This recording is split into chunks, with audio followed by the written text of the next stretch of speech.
नमस्कार, मी साक्षी अनासाने yes Marathi news मध्ये आपलं स्वागत. पाहूया त्याच्या ठळक घडामोडी. कळवण येथे सकल मराठा समाजाच्या वतीने फटाक्यांची आतिषबाजी करत आनंद उत्सव साजरा.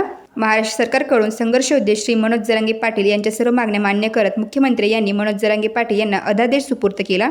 मराठा समाजाच्या लढ्याला मोठे यश मिळाले, त्याबद्दल आनंद व्यक्त करताना कळवण तालुक्यातील मराठा समाज बांधवांनी कळवण येथे बस स्थानकाजवळ सकल मराठा समाज कळवण तालुकाच्या वतीने फटाके फोडून पेढे भरवून आनंद उत्सव साजरा करण्यात आला. यावेळी प्रदीप पगार, जितेंद्र पगार, प्रमोद रौदळ, हेमंत पाटील, दीपक देवरे, सुरेश पगार, रामा पाटील, विठोबा बोरसे, नितीन पगार, कमलेश वाघ, पंकज निकम, जयंतवंत पगार, अजय पगार, गोरख बोरसे, दिगंबर पवार, अशोक शेवाळे, मुन्ना काकुळते, अमित निकम, महेंद्र पगार, ललित आहेर, गोरख देवरे, संदीप शिंदे, विनोद खैरनार, गोरख पाटील, खुशाल बोरसे, राहुल पगार, निलेश आहेरे, समाधान शिंदे, भाऊसाहेब पवार, बाळा पवार, संदीप पगार, हर्षल पगार यांसह समाज बांधव उपस्थित होते. यावेळी एक मराठा लाख मराठा घोषणा देण्यात आली.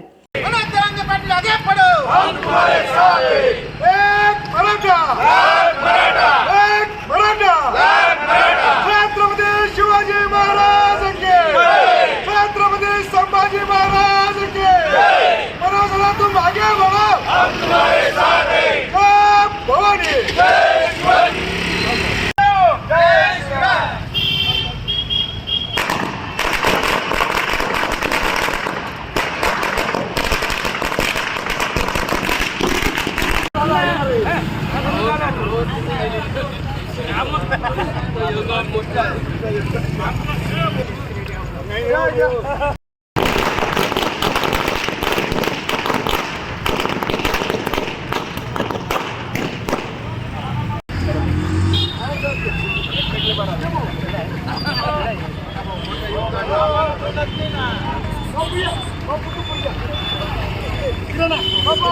येस मराठीसाठी संदीप पाटील, कळवण.